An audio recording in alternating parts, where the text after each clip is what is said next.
On today's Christmas special, we're going to reveal which players have made Santa's naughty and nice lists, either raising their profile during the non-conference slate or lowering it. There's been a lot of high-profile games to start the year, and on the cusp of conference schedules, it's time to see who's got presents under the tree and who's got coal in their stockings. Locked On Women's Basketball starts now. Ogunbowale for the win.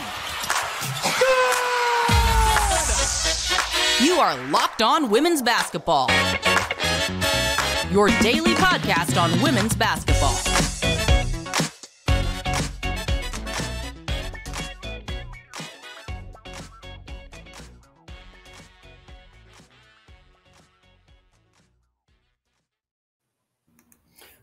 Welcome. You are listening to Locked On Women's Basketball. My name is Em Adler, and I'm the Saturday co-host covering everything from the Seattle Storm to the WNBA draft to college basketball and the WNBA at large. Thank you for making Locked On Women's Basketball your first listen every day. And remember, Locked On Women's Basketball is free and available on all platforms, including YouTube. Today's episode is brought to you by BetOnline. BetOnline has you covered this season with more props, odds, and lines than ever before. BetOnline, where the game starts. I'm joined by my co-host, Joshua Welch. Joshua is a women's basketball content creator and can be found at ENFP_hoops on Twitter. Josh, it's a perfectly sunny day here in New York, and it apparently feels like it's 8 degrees outside. Santa's brought Old Man Winter with him this year with a vengeance, and it's keeping us locked up inside. But on the bright side, that just means more reason to watch some basketball. You got to the Oregon-Arkansas masterpiece last night, right? I did. It was one of the best games I saw in the season, and it's an absolute shame that this wasn't available for everybody to watch because there's just so many great players, like seasoned veterans like Rogers of Oregon and Barnum of Arkansas and Daniels, and then just rising stars and Spencer, who I'm going to talk about, and just so many good freshmen on Oregon, especially Van Sluten. My gosh, that spin move that she has, it's coming, but it's so beautiful. It's incredible what she's able to do already. And yeah, just plays like a veteran, and how she is able to move and just anticipate on how to get back on defense and make a play. Just phenomenal player. And then I can't wait to talk about Spencer next season. Samara Spencer is going to be just an incredible player. I can already see she's going to be a first rounder in the W. Just fun. I talked about this in our chat yesterday, but I've never seen it before where someone makes a pass and then they're immediately going back. Normally, you see it with the shooter, there's that confidence, but she had the confidence with she did a half court sling to the corner three, the car. And it was just an incredible play, just so much athleticism, and I just love, her charisma and just how she plays the game, and you just clearly see she's having a fun time out there. That's we have a loaded show today talking about quite a few prospects and how they've advanced this non-conference slate. But yeah, I mean, for anyone who hasn't seen that game, it is available on YouTube. It is one of the best games that I've seen in the past couple of years of college basketball, and yeah. The veterans were obviously great, but I thought the two best players on that court, Van Sluten and Spencer. Yep. Spencer had this one pass in the second half. It didn't turn into something because I think Dowda blew the layup. But she's coming from she's walking around the arc. She's coming from the slot to the key, and she whips like a push pass straight to the cup. It was just unbelievable the things those two were doing. Incredible athlete, yeah. And in such a talented game for two underclassmen to be the best players on the court is ridiculous. It's unfair. There's a lot of talent coming up. Speaking of talent coming up, we are talking about first the best players that we have seen, or the best players we thought to start the season, and how they've advanced and how they have fallen. So, Josh, I'll leave it up to you. You get to play Santa to start off here. You can read a name from your naughty or your nice list in terms of round one prospects. Let's just pull the Band-Aid off and start with the bad news first. So I'm going with Abby Myers. She's someone I had late first round. At one point, she was taken off the bench for a couple games, I believe, starting at the Purdue game. And she's now elevated her shooting game to where she's in the starting lineup again. But I don't see her as a first-round player right now, like especially on the defensive end, like every other metric has seemed the same, like how she's able to impact rebounding. She's done better at having bad turnovers, and she still contributes passing-wise, but just on the defensive end, it's left a little to be desired for me. Like there's times where other teams like just take over and they're able to do whatever they want on offense. Specifically, I'm thinking back to like the DePaul game and the Nebraska game, like just times where there's just defensive lapses, and her being a veteran, I would want her to take more control in those situations. What are your thoughts on that? I've liked her within Maryland's system, and I like the shooting, but I think it's similar to Princeton where, Princeton, we thought there might have been something more, and I think at Maryland it's sort of, she's rounding into her game, but her game is something that is limited from the perspective of the W. I think there's going to be, I'd be shocked if there weren't teams who might take her to the third round or maybe even the late second just to see what they get as a shooter, even a movement shooter. But I think, we've seen the limits on where there might be upside. No, as much of a hater as I am, I think just to change a little bit of the tone here, I will say someone that I've been really impressed with. Speaking of the Big Ten, I've been like the Jacy Sheldon person for basically a year now. But I will say, look, on my preseason draft board, everyone knew she was a pretty terrible defender last year. But the tools were there, the instincts were there in terms of being a good defender. And the steals numbers to start the year, I mean, come on. We've seen her defense. Ohio State makes it tough on especially guards to just play good defense. But I think she's really proven that she has the tools and she uses them when she needs to.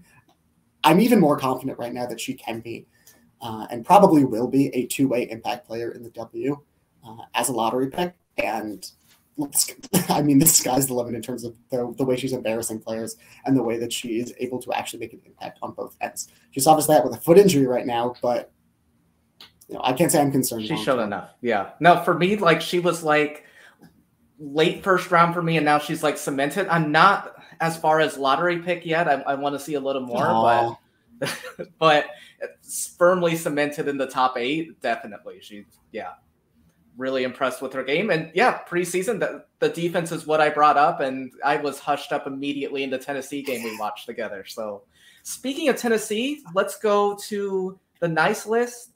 And going into the season, I liked a lot of the athleticism of Jordan Horston, but she just wasn't finishing enough to my liking to be a potential lottery pick. And I'm running out of reasons to not consider her being a potential lottery pick. Like she's been one of the most consistent players, despite who should be her co-pilot being on the bench too much or not playing at all. But, we'll move on from that subject. But just focusing on Horston, she was incredible in the Stanford game. Like the first few games of the season, there were moments of last season where like she would do incredible moves to get herself to the bucket, and it just wouldn't fall. I just feel like there's more finish to her game.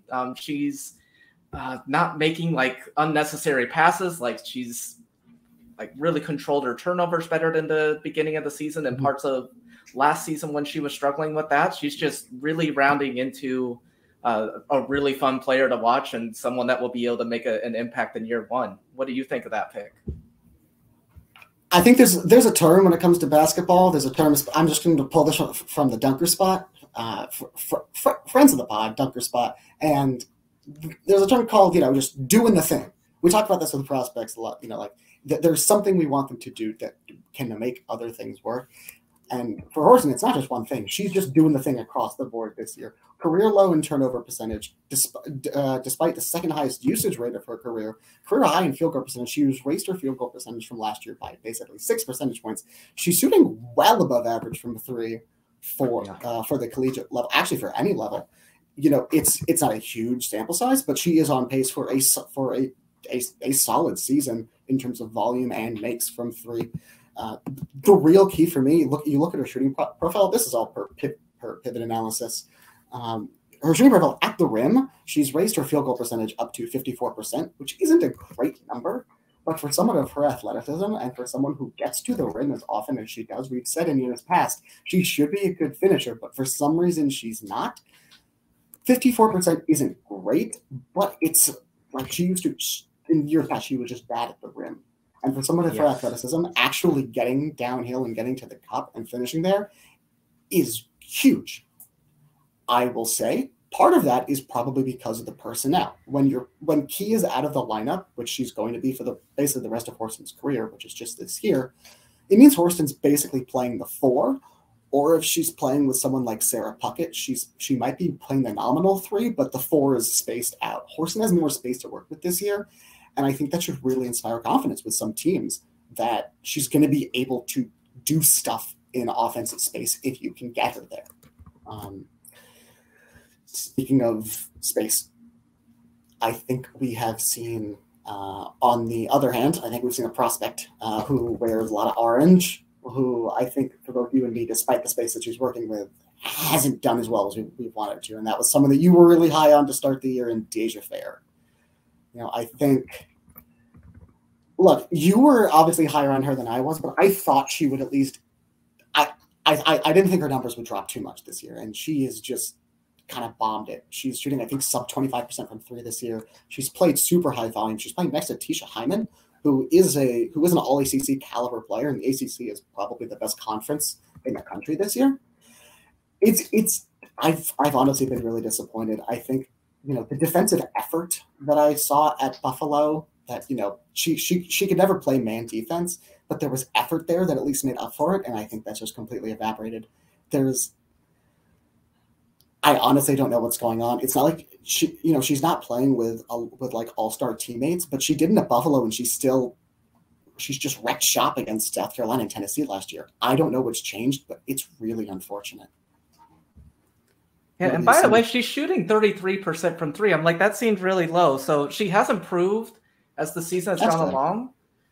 Yeah, but I will agree. I did expect more. Like, I don't know if it's thinking too much, like just with being with a bigger school, like, and just trying to stand out and her being her draft season. I'm excited because Syracuse, as you know, did not have a good schedule. Like, we did not get opportunities like we did at Buffalo. She had a better schedule last season with them than she has with Syracuse this season so far. So we're going to really get a sample. As of right now, I still have her as a first rounder, but it's more a later first rounder than the impact that I thought she was going to make. As you know, I had her as my 5th prospect, and she's definitely not that for me right now. Yeah, I think there are some prospects where I had them ranked a certain point preseason, with the caveat that there are questions that we need answered. Sometimes I put them there because I thought those questions might be a yes or a no. For her, she's one of those prospects where we've had the questions answered, and I think, or at least we've seen some possible answers, and they've been no's so far, and that's unfortunate. But after this break, we'll look at the later rounds to see which players have revealed themselves as hidden gems and which later round prospects might have faded a little bit. But first, did you know that driving high is considered driving under the influence? That's right. Driving under the influence of marijuana is against the law in every state, even in states where marijuana is legal. That means driving high could get you a DUI. And if you think law enforcement officers can't tell when you're driving high, you're wrong. Your friends can tell. Your coworkers can tell. Even your parents can tell. Everyone can tell. So what makes you think that law enforcement officers don't know when you're driving high? Driving under the influence of marijuana can slow your response time and change how you perceive time and speed. So even if you think you're fine to drive when you're high, you're not. Because the bottom line is, if you feel different, you drive different. And driving high is driving under the influence. So remember, drive high, get a DUI, paid for by the NHTSA. Thanks for making Locked On Women's Basketball your first listen today. For your second listen today, check out Locked On Sports Today. From the games that matter most to the biggest stories in sports, go beyond the scoreboard and behind the scenes with local experts and insights only Locked On can provide. Locked On Sports Today, available on this app, YouTube, and wherever you get your prospects. So, Josh, coming back here, let's move on from the first round a little bit. We've talked some highs, some lows. I'm going to start off our mid-round prospects with someone that I was obviously much like Jacy Sheldon. I was beating the drum on in the preseason, and well, it looks like I'm being proven right. You talked about Hannah Jump's sample sizes before. How have you felt about the number 3 she's taken this year and her minutes played? So for me, when I look at prospects, like if someone just has one particular thing, like they're really good at rebounding or really good at 3-point shooting, they're not going to measure up as well for me if they don't contribute in other areas. And that's what I struggled with before the season in Hannah Jump. Like she was just flat off like a 3-point specialist. There wasn't anything else she really got a large sample size in. And she's definitely turned into a prospect for me. Not the, like, it sounds like you have her in like the top 2 rounds. I'm not quite there yet. I know someone will probably take her with just how fast she's able to shoot and her being competent in the other areas where she doesn't negatively impact the flow of the offense or defense. But I've definitely seen some improved 2-point shooting, like her getting into areas where, especially going back to the Tennessee game, like there were times where she wasn't just staying behind the arc. She was running and getting into position to score from 2. And that was really encouraging. And her passing's been, passable. Like that was a little, it's okay. But anyway, yeah, I like her as a prospect. And I definitely see why you like her, because she already had that quick release. It's fun getting more minutes of her. Yeah, I put a lot of emphasis into players' floors. Obviously, if you have a skill that can translate and we know what you can do, then it just makes it easier to say, here's how we're going to work the player in. And when it comes to, obviously, her release is what it is. We've talked about this endlessly. But, I think, especially given how, Kiki Ariafen operates the center, being able to move the ball, the emphasis placed on her scoring, she's really stepped up in terms of the cutting, in terms of being able to increase her volume. She hasn't sacrificed any shooting. She actually leads. This might have changed, actually, but at least as of a few days ago, she led the country in true shooting percentage. She was shooting over 50% from the floor and from 3, despite the volume and the depth of her threes. That's incredible. It's remarkable to me. I love it. I love her as a prospect. I'm not going to have her like in my top 6 or something because, again, it is a one-dimensional skill set. It's a valuable one. It's one I'd like. Turn over to you. Is she eligible for a 5th year? Yeah. Everyone in this class is, unless they are in their 5th year. Got it. Okay, cool. Yeah, I didn't know if this was her 5th year or not. I couldn't recall. And yeah, I don't know what else she has to prove and what she would gain from getting playing another year at Stanford. Like what she's bringing right now, I think is what she's going to bring. But I'm going to go positive 2 instead of us doing like the last segment. Yeah, I want to talk about Leah Brown of Michigan. I don't know, like she makes me think of like Emily Ingsler in like a guard shape. Like it's just someone that like if you're playing against them, like you hate them succeeding. They drive you nuts with like their emotion they put into the game. And like she's just a Swiss Army knife and how she's able to contribute. I love her passing game.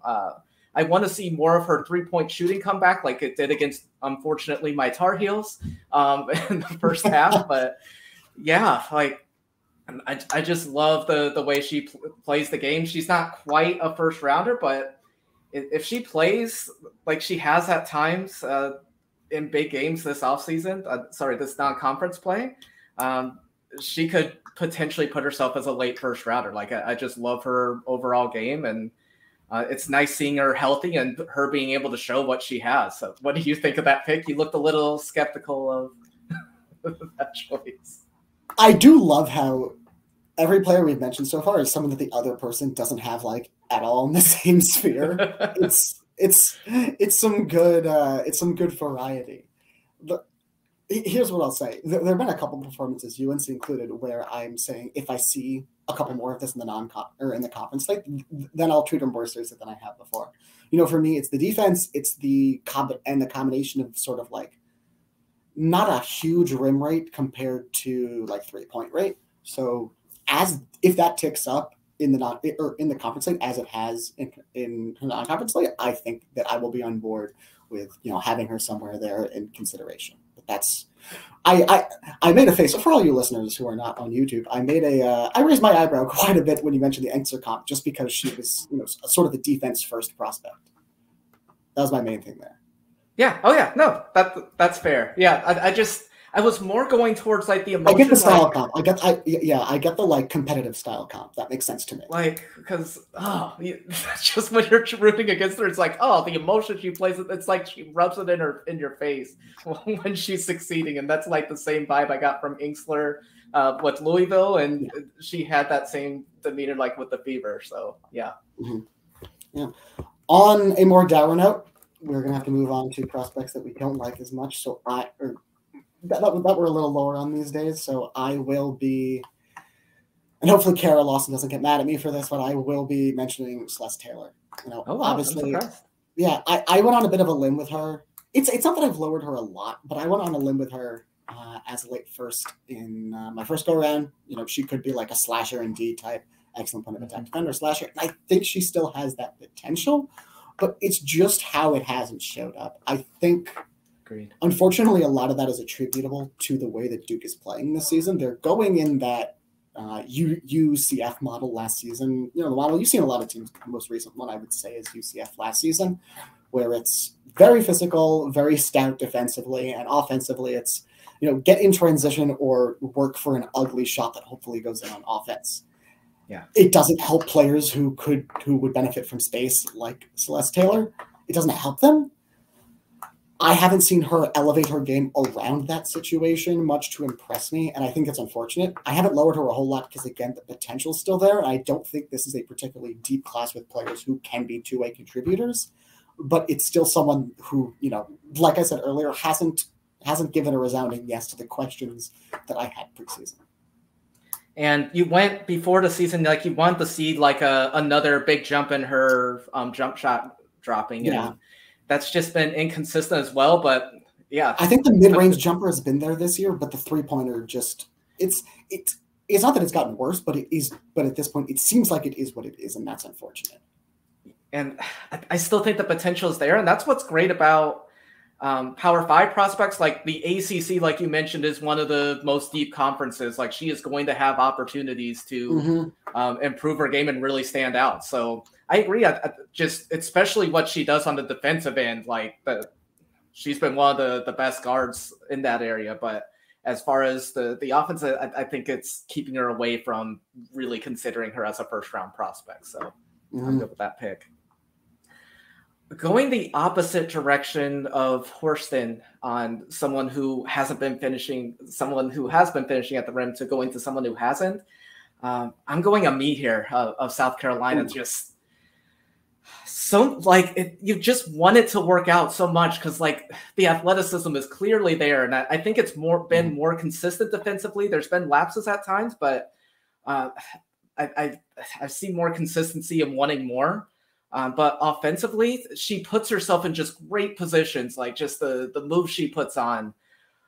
But the finishing touch has just not been there to, where I can consider her a second rounder. It's more like just taking her on what the potential is, and that's something you do in the third round. So before it was like maybe first round if she shows something, but she's in the second round, and now, I hope it comes together, but for right now, I can't see her being a top 20 prospect right now. What are your thoughts on that?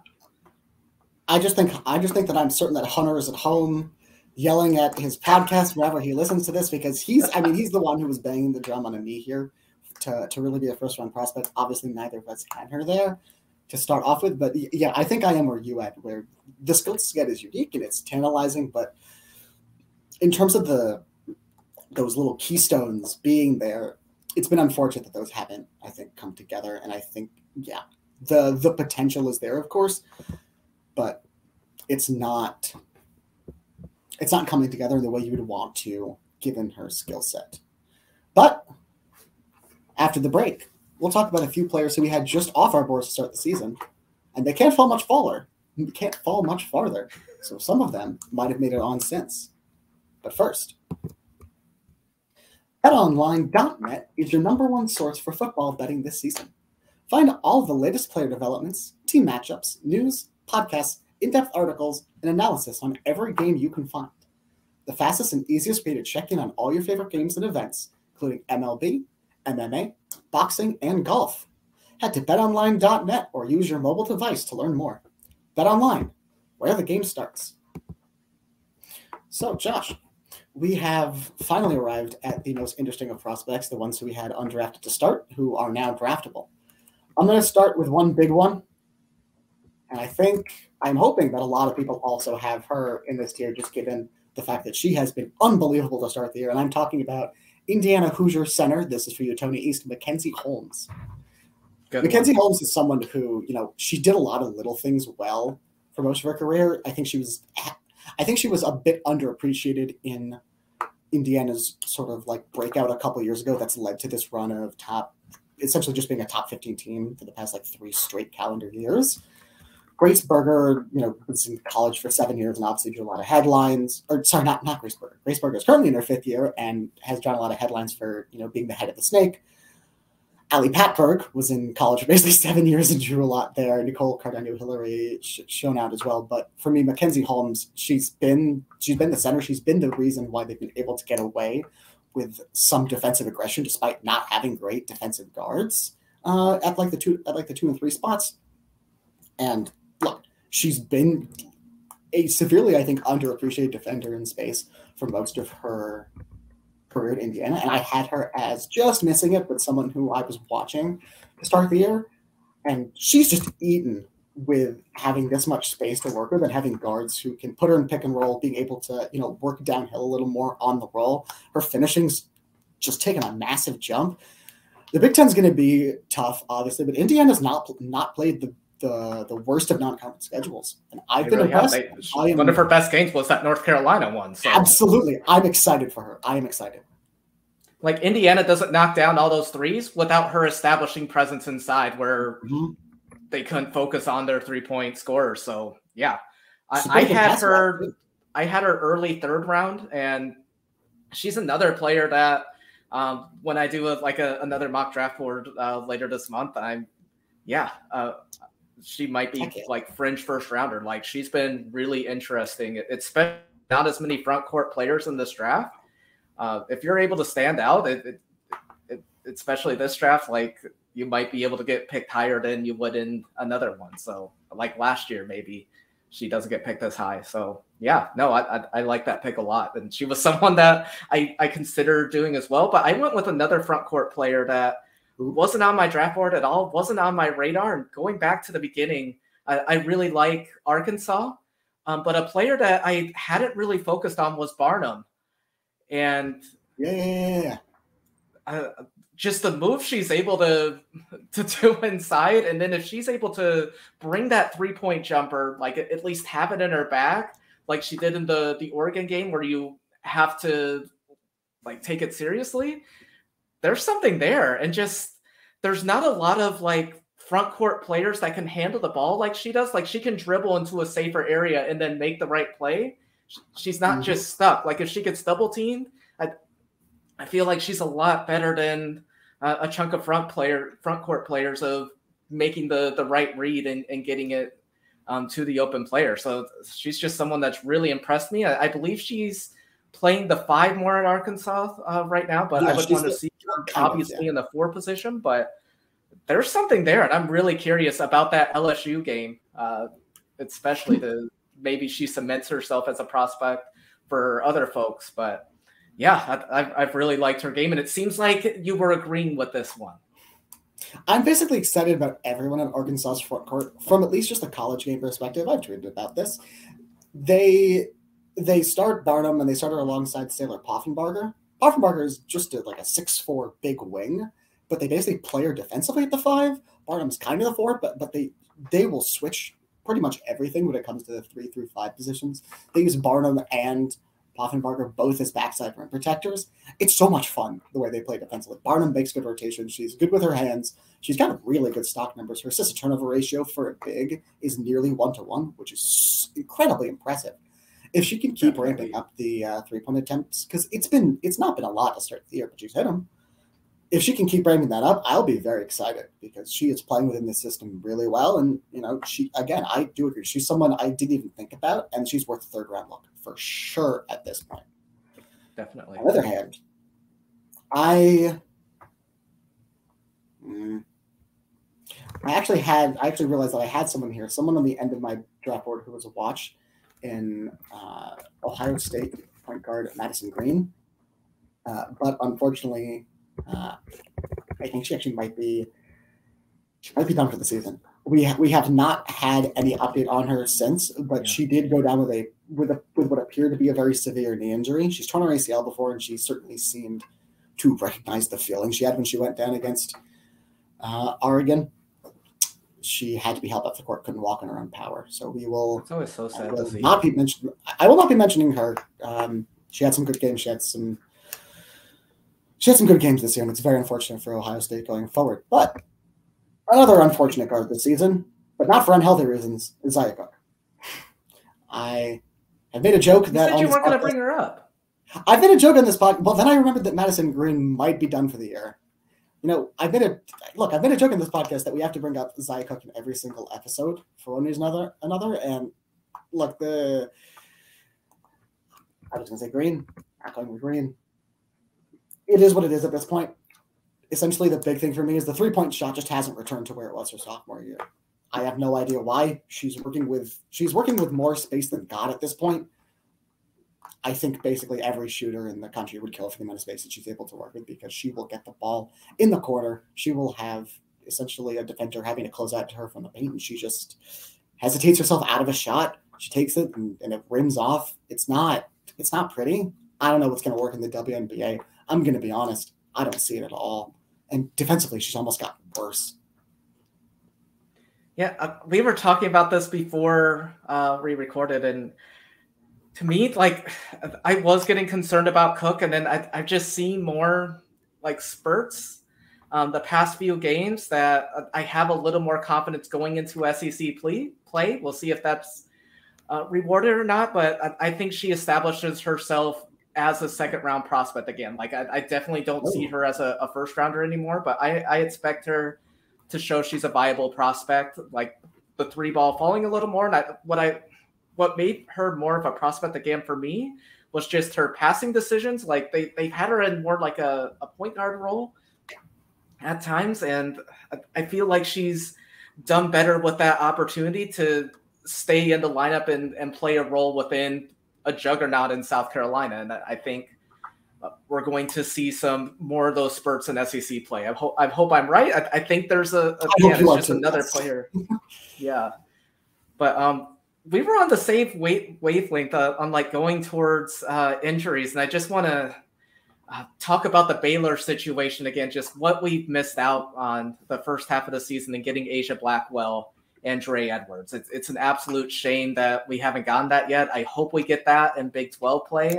I haven't heard any new updates on what's going on with Edwards' eligibility and being able to get enrolled at school, but that's a shame we didn't get to see her play against Maryland. And yeah, the other top tier opponents that Baylor got to play, the Arizona game, where both of those players would have made an impact of not getting blown out in that. Like, yeah, it's just sad we haven't been able to see that combo yet. It was one I was really excited to see looking into the season. I had Dre Edwards, like early second round, potential first round threat.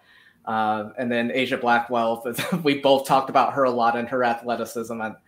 I was really excited to see her in the Baylor offense and with the talent surrounding her. So I'm really hoping we get that in Big 12 play.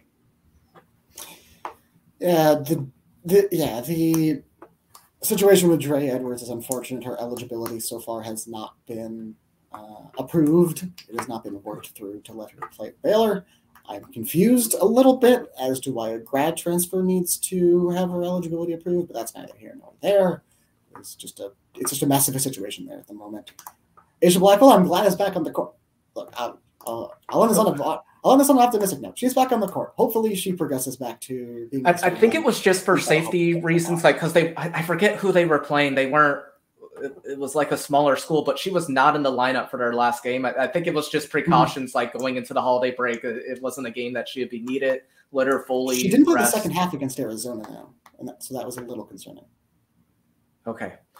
So, yeah, I'm hoping it's nothing serious. It better not. But they do have the week off. She didn't play that game, so she'll basically be having closer to 2 weeks off at this point. Hopefully that'll really help her rest, her conditioning, and coming out, she'll be someone who, we were obviously both A, high on, and B, we're really interested to see what she did under Nikki Collin, who obviously just provided a massive spark plug to Melissa Smith's development and has just really made a lot of players out of people who we thought were just bench warmers. So this is going to be more than a little interesting. Baylor hopefully can be super fun. They have a couple freshmen there who I'm really excited by, and I think we talked about the ACC. We talked about the Big Ten. This is the Big 12. We're looking for some really good conference play and some really good matchups, but we know what we're getting, and it's going to be a heck of a lot of fun. So thank you for making Locked On Women's Basketball your first listen. For your next listen, check out the Locked On Sports Today podcast. The biggest stories of the day, plus instant reactions, big game recaps, and the take of the day. Available on the Odyssey app, YouTube, and wherever you get your podcasts.